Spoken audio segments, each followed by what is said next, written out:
Hey folks, Steve here with another End of Empire video. We're going to be looking at 1777 in this video. It's kind of an important year for a couple of things. This is really the year where we'll see the greatest amount of change in the Continental Army. There's a lot of different units that are going to come on. Some of them, I believe, are substitutions. Some units are going to be withdrawn. We've been withdrawing some units. There's still like another set or ring of units that will get withdrawn at the end of this turn 12, which is the turn that we're going to start on, which is still a winter turn, so not much will happen in the first turn of this video. But there will be another big batch of British reinforcements. Like I said, the Continental changeover will occur. There will be many other units that will kind of pop in and do some stuff. I've got to look at that. There's like some pretty big stacks yet. But these are going to be like the last big chunks of reinforcements. There will be steady reinforcements still to go over time. And then the other important thing will be at the end of this turn, we're going to check for the economic status of the United States. So basically, any ports that the British can get into this year will be very important because that will help suppress the American economy and create, near collapse, which would be pretty cool for the British. But I don't think it's likely that they're going to be able to do too much of that. Maybe near economic collapse, but certainly not full, I don't think.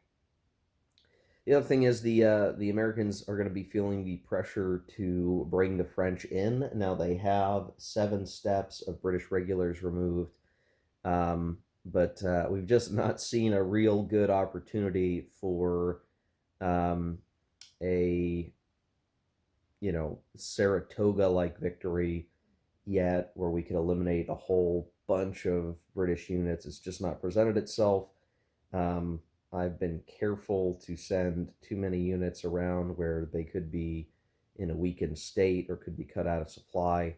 That does mean that the British aren't like shutting down colonies right now. We just have Georgia, which has colonial rule returned, British colonial rule, however you want to look at that. British government restored, and also in Maine. And I was asking online for some supply thoughts because here's what's really interesting. Like New Hampshire, there's a supply hex in Portsmouth, right? And then there's one out here. And if you want a British unit to stay there, suppressing the supply and then, basically conquering the region, they've got to stay in supply. But how are they going to stay in supply out there off the coast? Well, river supply is the best way to do it. But because the river goes through what is essentially unfriendly territory, like I have to swing down. Ideally, while I do this, I take Providence, I take Newport, and I work my way through New London, and New Haven and Hartford. And then what I would need is a unit here, here, and here. And then also here, obviously. So I have to, I kind of have to, have 1, 2, 3, 4, 5 units in what is basically a garrison operation to get supply to keep New Hampshire suppressed. So, you figure it's like, okay, well, you could pick some units, maybe like 1, 2, 3, 4, 5. And I could probably do it. It's just, I'm like, all right, that opens them up to being attacked and defeated in detail. And then I lose that control, and then maybe those are the step losses that contribute to French entry. So I'm very cautious of like, am I going to throw myself a little too far out there just trying to take out New Hampshire? Does it even matter? And I think as the British, I have to pick my victory path. Do I want to win the restoring colonial rule? Maybe I shouldn't even worry about New Hampshire until after near economic collapse, and then we have less units to deal with in aggregate. Or do I try to force economic collapse? and focus on that. And that seems like a more surefire way to victory, just because of how much like little territory bits you have to grab and hold over time. That feels a little like, oh, that's tough. I got to run all the way out there. I got to keep that guy in supply. Like what? Um, Maybe it's better to focus on economic collapse to victory. That seems like it's easier maybe to achieve. I won't say that it's like easy, but just seeing how things crop up over here and all these guys that are like, even if I came in and like, okay, I take Wilmington, and then I run out here to Salisbury. Let's see what else is it, and I need to take. Oh no, okay. So for North Carolina, I guess I just need Wilmington and Salisbury. Um, but still, like, okay, I've got to make sure that I'm covering the hexes to do that. And it just takes a little bit more time. And right now, I've got crap leaders who can't activate to save their life. Um, yeah, they're just crap. Um, what I would want to do is just continue to march down the coast, garrison, and start heavily impacting the die roll. So I do have a little red marker on the turn track to remind me that we need to check for the near collapse or full collapse. Basically every winter turn that is at the end of each year, and you basically look at the previous year for raided ports and British occupied ports. I do have all the reinforcements for this turn 12 out right now. So I'm going to go and play through the winter turn. Then we'll come back and we'll get into that turn 13, which again is like, another big batch of reinforcements and things start to flow into the game.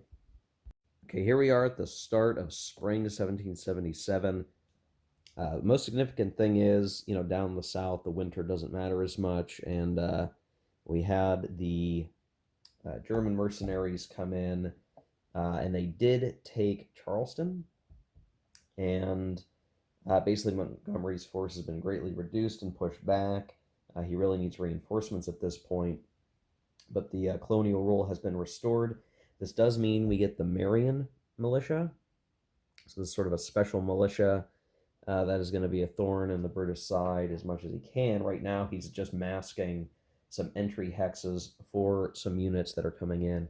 What I'm doing as a mnemonic, just because I hate tossing them up into the turn track and then having to look every time, if a hex is covered and the unit can't enter because of that, it can't reinforce into its entry hex, I'm putting it, I find the hex, I trace all the way down, and then I just put the units in these little cubbies of hex sides along the map border, so I can just look and be like, yeah, Savannah is still held by the British. These guys can't come in.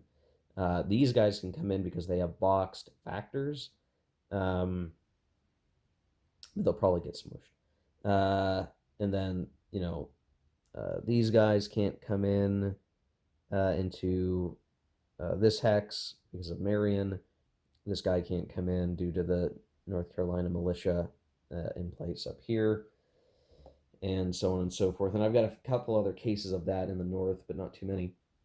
And you can also see there's a bunch of American units out there on the board, just all over the place. And without leaders, there's not much to do. I can't activate enough leaders to get them sort of co-located. But here's the thing. I don't mind there being this widespread span of units because, and I have to double check this, these units are just kind of getting in the way of the British. So anywhere they go, they're going to run into something potentially. And the more that they do that, the better off for me as the Americans, because if they have to stop and they can't activate again, that helps me after a combat, that sort of thing. And any combat that we force does provide the opportunity for a British leader to die, and that would be very helpful. So there's a whole bunch scattered about, but whether or not they can hold the line against any of the British coming down, we'll see. Howe actually did a winter attack. He activated and he went after Boston, but he did not successfully take it, and he failed to activate again. And so he's kind of stuck, though he's on the coast and he's okay for supply.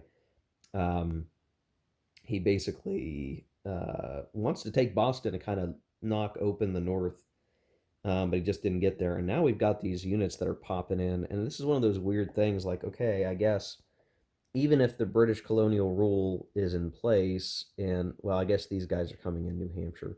Even if I did take this and I put the British colonial government rule back into order, these units would still enter these hexes if they're not garrisoned. So there's this sort of like, it feels like if you're going to go for the strategy to like restore the crown rule to the colonies, you really got to spread out, and that puts you in a lot of danger. But you do it, it seems like you might have to do it meticulously and like knock open the critical places like Boston and then go back and carpet these other entry hexes.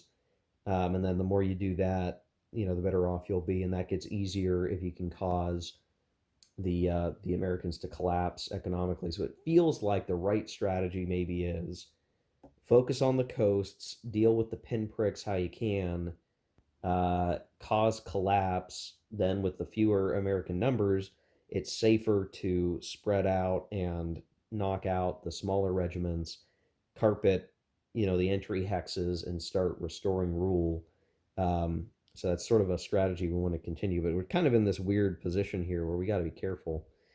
Um, in New York this turn, for turn 13, a whole boatload of provincial reinforcements have come into New York. So New York is feeling pretty safe. I left behind several German units to sit in New York to protect it. And now we've got a whole bunch of these loyalist provincials that can hang out in New York and basically give Cornwallis much greater reign to march down towards Philadelphia. And then you can see we have this like one weird unit that I should have covered and I forgot about. I didn't even know this hex was there. We have this one little rinky-dink regiment there, but he's there. He's there. He's there to be a problem. So we need to figure out what's going to happen here, and we need to get Washington in a better position to intercept Cornwallis. So they're kind of hoping that Cornwallis fails to activate, and then Washington can swoop around him, or he's going to have to go chase Cornwallis, I guess, or try to batter down the door to New York. But I don't think that's going to work now. I think New York is just a little too well defended at this point. So, yeah, I don't know. And for all we want to do, Carleton is still not able to activate even with a high rating in the winter, so he's still kind of waiting for his opportunity to march down Lake Champlain. So it's kind of a tight situation. I think in the south the British are making some progress, which is good. We've got one, two, let's see, one, two, three, four, five American ports controlled. So at the very least, we're going to have a +2 modifier if we keep hold of everything during the economic collapse check, and we may get more than that by the time we get through. So that'll be interesting to see what happens. Kind of a critical year, a year of decision here. I'll play through the spring turn, and we'll see what happens. Okay, here we are after the spring turn. So Cornwallis is kind of, stomped through New Jersey, and I'm reasonably confident that we have all the supply hexes of New Jersey have been occupied, and the British colony governance, whatever they call it, is returned to New Jersey, weirdly enough. And then there were some attempts at Philadelphia, but that didn't get as far. The Washington has now ran down to kind of be in a support position for Philadelphia. It's kind of a tough situation in general. So kind of hard to say what's going to happen here. That's a mighty tall stack of units. So kind of touch and go there. What the British need to be looking at is how to spread from New York now. So what I'm trying to figure out is how can I make the most gains and shut stuff down. And you can start to see a little bit of an X being drawn here with the British. I'm trying to bring down our Indian allies, but they're still they're hard to activate, and I need to get, I guess what I should have done, and I forgot to do it. So let me think about this for a second. I think I'm gonna give myself this. I'm gonna let Brant redeploy from where he was in New York, since it's free of enemy units. I ought to, well, no, because I don't know. I'm not sure what to think about this. I've got to, let's just say for now that we're going to redeploy Brant up there just so that we have something going on. I feel like the British kind of need a little bit of help here. So them redeploying through here, I'm going to allow. Figure this guy's running through the woods to get to the Allies. Really, what I could have done is I could have brought him into Quebec and then just sent him over. So we'll just assume that I did that and fix some goofiness where I accidentally left him in the big stack that went to New York for some reason. Carleton continues to try to go down, but in the American action, they managed to activate on the default leader the Rangers, and they've now swung up behind Carleton. Now, assuming Carleton can activate, he may simply, wash that Ranger away and reestablish his supply line, but it does delay the British push. They can't necessarily afford to keep pushing or failing activations or running into issues in the wilderness down here, so they may have to pull back, trying to get this rifle unit and Daniel Morgan's rifle unit up there, because they could launch a very nasty ambush attack on Carleton's stack right now, and that would be very painful. That could be a game-winning move if they can get up there in time. And I think the British are probably going to be a little more careful and get out of this situation. We're not going to get a Saratoga, I don't think. I should also point out, I forgot to mention this earlier, we are now, we've made some partial von Steuben reforms. So the Americans are only a -1 on attack, which means the British attacking the Americans has gotten a lot harder. It's not as easy to get good die results now, and that has affected things. Howe has tried at Boston, but can't seem to make a whole lot of progress. And we kind of need to figure out what to do here, because we need to kind of break. We either need to go around Boston, or we need to take Boston, basically. It's sort of a linchpin, because we don't want this big stack operating in the British rear, cutting off supply lines. So what I may do is try to get it set up to just maybe do a naval invasion, somewhere down here or in here, and start to disrupt the British, or I'm sorry, the American port supply situation.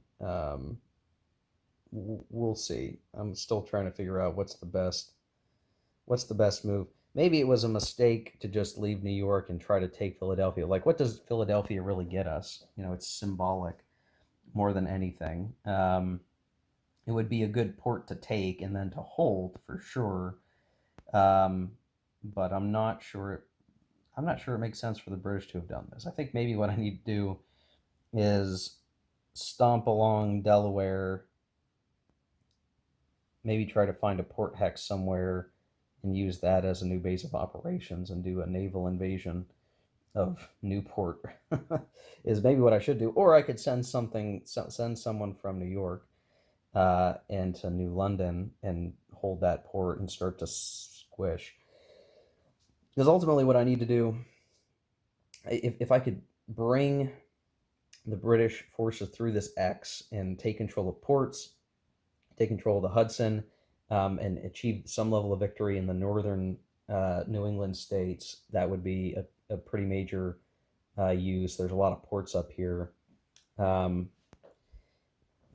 should show the craziness down in the south. So in the danger that Montgomery was in facing these German units, he made a gamble play and snuck around these guys. He failed to intercept. He sailed past them. Not sailed, but walked, but you know what I mean. And he came in and he attacked Savannah and managed to dislodge the units that were protecting Savannah. And so we have a case here of more British losses. So the British steppe losses are now up to 9. Still a long ways to go to French intervention. But the important thing is, we managed to get Savannah back, but now, because it's not occupied, it's considered raided. That's still better than occupied. And we had Marian cross through the wilderness and has these British cut off here. And this is actually 1, 2, 3, 4. Yeah, I mean, this is what, eight more steps. If we could get something going here to screw them up, that would be very good. It might only be a temporary thing. If these guys can activate, then they're probably going to come over and smush. But I grabbed Green. He gathered up some units. He's in the outskirts of Georgetown with a stack that can at least try to contest the Germans. So the South is kind of a fight right now, and we're still holding down a lot of the British entry hexes, trying to figure out what else to do here. What's interesting is, like, I feel like it's hard. Like, I can't figure out, like, how to make more progress as the British. I must not be focusing on the right areas. I need to pick somewhere else. Pick maybe where the big American stacks are not, and start raiding ports to impact their collapse. That just trying to push through all these regiments that spring up is not going to get us the victory we need. Some of these supply hexes are actually very difficult to get to. So it is not a simple thing to just get in somewhere and knock out the American forces. So still hard to say who's going to win this one. We'll go into the summer turn. I've not put down the next turn's reinforcements, but I'll go ahead and just do that and play through the turn, and we'll come back at the beginning of the second summer turn. Okay, here we are at the end of turn 14, the first summer turn of 1777. And I have to say, I must have been wrong about the Saratoga. We very nearly had something even worse, potentially. So Morgan's rifles, I've moved up. He's got a timer on him with his rifle, so I'm trying to use him, but he can auto-activate. So he ran ahead of the army in, I guess, fight Fort Ticonderoga, and attacked Carleton's stack and got a decent ambush roll, though I only got one attack off. We did capture 2 leaders, both Vaughan and Grant were captured. So we have four captured British leaders, and would have loved to follow it up and eliminate this stack, which has no wilderness factors, but I could not move any further. He used up all his movement points. He is currently sitting on top of these guys in the outpost. And then I couldn't activate this guy because he would have been sort of the hammer on the anvil, but he's currently locked up. Now, there's this question. I'm like, can you cross Lake Champlain here with ferries? I would rule that you can. There were certainly boats on Lake Champlain, so I think Carleton could potentially get away, but he could be intercepted. I would rule he should be able to get away and sail across Lake Champlain. He's going to have to wait until the next turn to do it. And if he fails to activate for some dumb reason, and I roll a 6, then he's in deep trouble.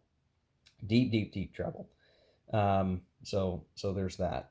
Meanwhile, everywhere else, Howe moved down. He's having trouble with Boston, so he figured he'd sit in this port and deal more damage to the American economy.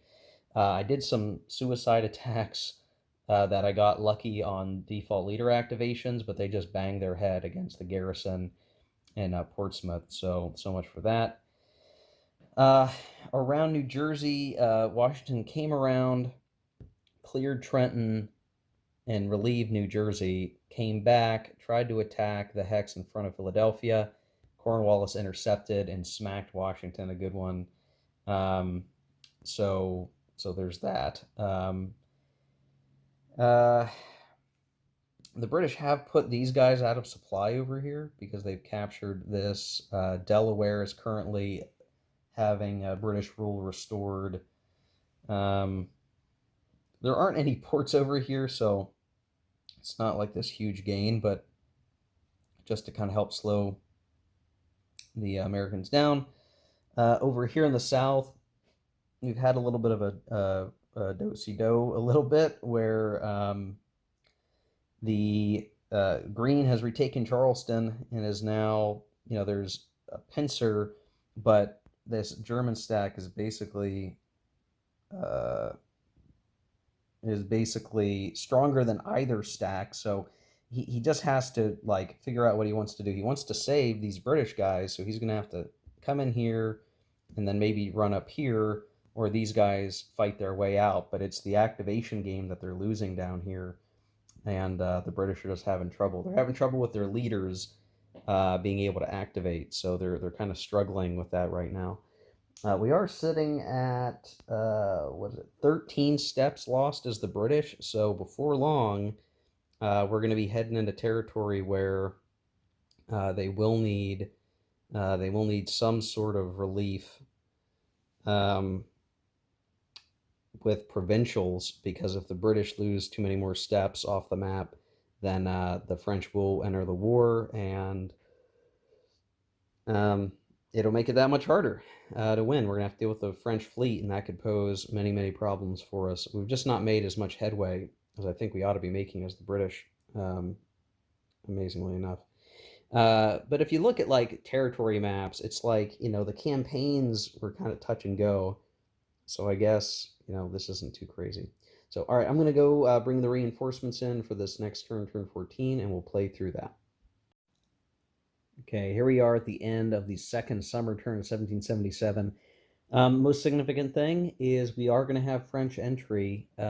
We saw this stack up here bleed away.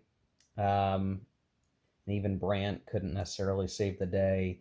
And now the Americans are sort of shortened their path in Albany a little bit, maintaining some level of control. And then as we take a look around, still not seeing a whole lot change. Have seen the stack with Cornwallis beaten Washington around a little bit, but nothing that permanently ruins the situation, and it seems very difficult for the British to make any sort of progress here that's going to affect the game long term, which is kind of interesting.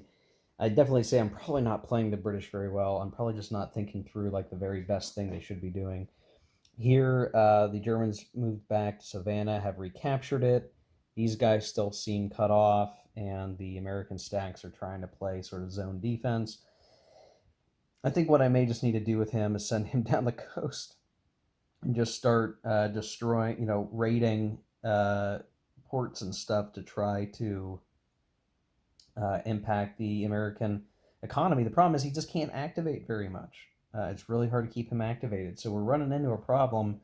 We've got so many leaders that have been captured that even just activating anything is difficult, and we're not able to achieve as much as we would need to do. Now, if we were playing the short scenario, right, the French have entered, and that's the game, right? The Americans have succeeded.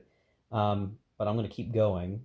But I definitely feel like I kind of have this feeling like I'm going to get to the end of the scenario somewhere, right? Or we're going to be able to call it because the British have lost so many spaces.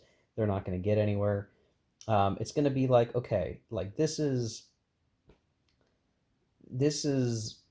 essentially game, and it's over. If we get to that point, I want to maybe play it again. I feel like there's so much going on in the scenario that just figuring out like what is the best strategy to pursue is difficult to understand as the British. Like, do you bother trying to put colonial rule back in, or do you focus on setting yourself up for a solid collapse, forcing the collapse of the Americans?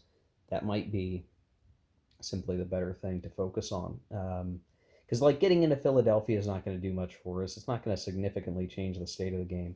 Would have been better to have been marching around Virginia probably than to focus on Philadelphia. So it feels like a mistake, though I've found good fortune as the Americans, which has allowed us to get to this point. So next turn, French entry takes effect, and then on turn 19, We'll have West Indies withdrawal, which should see a lot happen there for the British.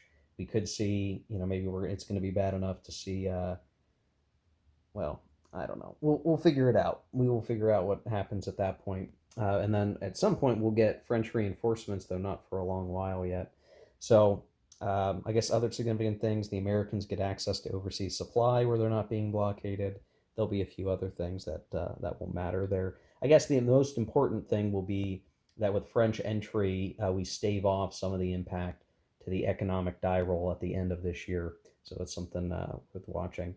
So okay, guys, we'll go play the fall turn. For this one, I haven't placed the reinforcements for the fall turn, but we'll get that on and we'll run through it.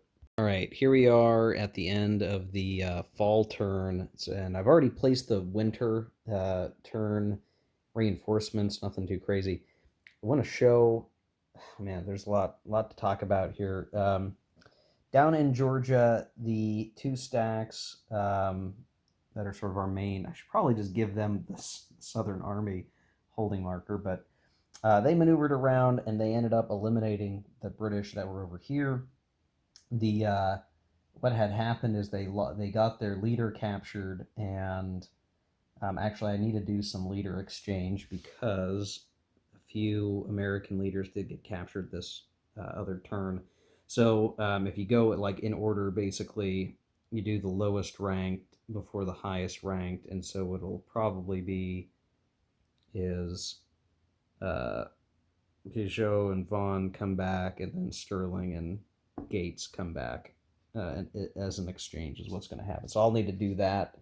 But basically, down in Georgia, this stack had maneuvered and had eliminated the remaining British stack, which left many steps eliminated. The Germans still control Savannah, but they can't seem to get out. I don't know, the heat's getting to them. So generally, you trade Georgia for several British steps. I think you make that trade because now there are currently 30 British steps off the map due to that. So Britain is hurting. Probably going to see the fall of their government here soon. In a desperate play to make progress, we had an invasion. A set of troops left New York and landed in Baltimore. They have repulsed Heath, who tried to push them out. So they're locking down a port.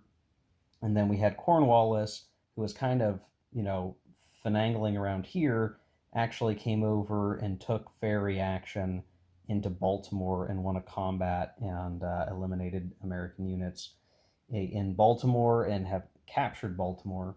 So just knocking down some more ports. And Washington actually failed to activate this last turn, so he couldn't do much to respond. And generally, we're seeing relative stalemate everywhere else, except, we do have Burgoyne, who snaked around and took New London and basically said, screw Boston. In reply, Howe, who was in Boston, came and retook this port, though it still is a raided port, and the British still control the port up here in Portsmouth and Falmouth. So yeah, kind of eventful. It's like the British are realizing they're losing a lot of troops, and their path to victory is to try to make the Americans collapse. Now with French entry, that's going to make it a bit harder. Howe is gone. He got withdrawn when the French entered, and very soon we're going to have West Indies withdrawal, which might. I'm going to have to read the rules and make sure I understand how it works, because we could see the game end just right then and there. We'll have to see. It's tricky like that, guys. I don't know what else to say. All right, I will show the aftermath of the winter turn, and we'll look to wrap up the video.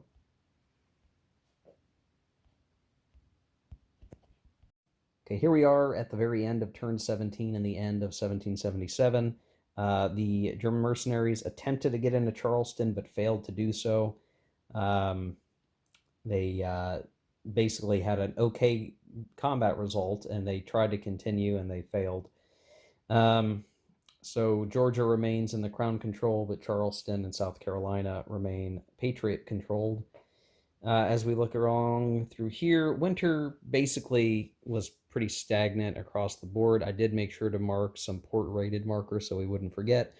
I did calculate and run through the economic collapse. So in total, for the points, we have 2 for Savannah, 1 for Charleston, which was controlled by the British at least once during the turn. So 2 now makes 3. We move up 5 for Alexandria, 7 for Baltimore, 9 for New York, and I don't think that's a port. Nope. So 9, 11 for New London, 12 for the port here that was temporarily controlled by the British. The Americans did come out to eliminate that unit. And then we have these 2 ports as well. So that gets us up to 16.